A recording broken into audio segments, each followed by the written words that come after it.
Hey guys, Super Atom Bomb here, and today I will be reviewing Guardians of the Galaxy Volume 3. I love the first two Guardians movies, so I was very excited to see how this one would finish their story. First, as always, we will start off with the negatives, and then we'll get to the stuff that I like after. I felt as if the movie was a bit too packed, and I understand why it is. It's supposed to be the finale to the Guardians story, but it didn't feel quite as focused as the other two films. In the first two, we know that Peter Quill is the main character. We know that for a fact. Here, I wasn't exactly sure who the main character was. Some say it's Rocket, but I don't think that's necessarily true because he's unconscious throughout most of the movie. Star-Lord isn't the main character either. He feels a lot more sidelined with his character arc almost seeming disconnected from the main plot. There were also a few times where I felt that there was some misplaced humor where there shouldn't have been. There would be some really emotional moments, and then a joke is made right after it. The last thing I didn't like about this movie was Star-Lord's death fake-out. I was okay with Rocket's fake-out because it actually had some story implications, but Star-Lord had no need for a death fake-out. They could have easily made it to where he just narrowly escapes the ship, but instead they gave us this useless fake-out.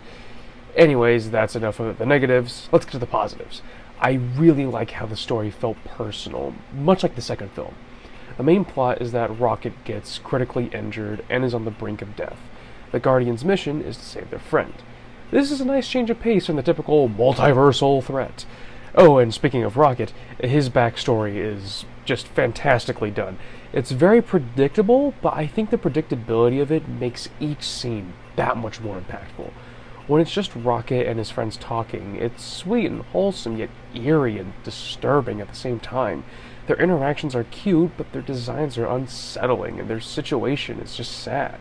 Eventually, it all culminates in the final flashback, and it is so hard to watch. The scene just gradually gets worse and worse.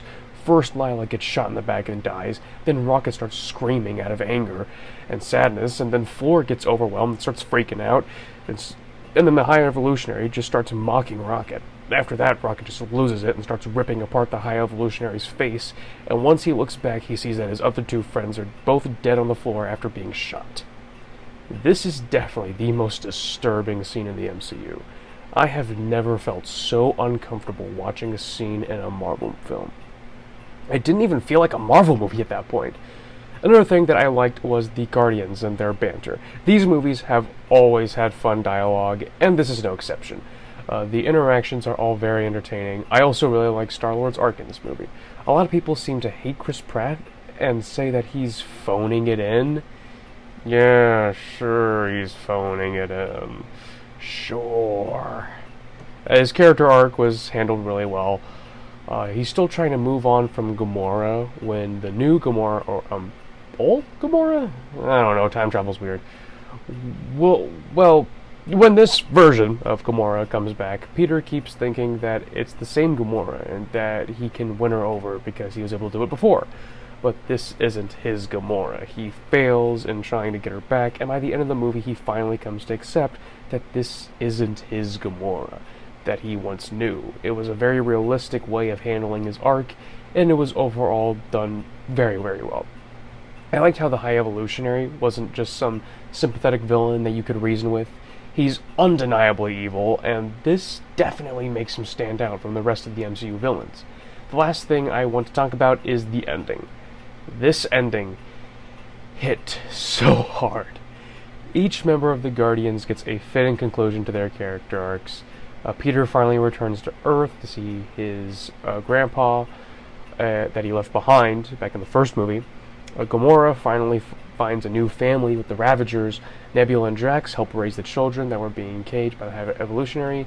Mantis goes on her own, and Rocket gets to be the leader of the new Guardians of the Galaxy. I love how James Gunn was able to make such a bittersweet conclusion to this series without any major character deaths.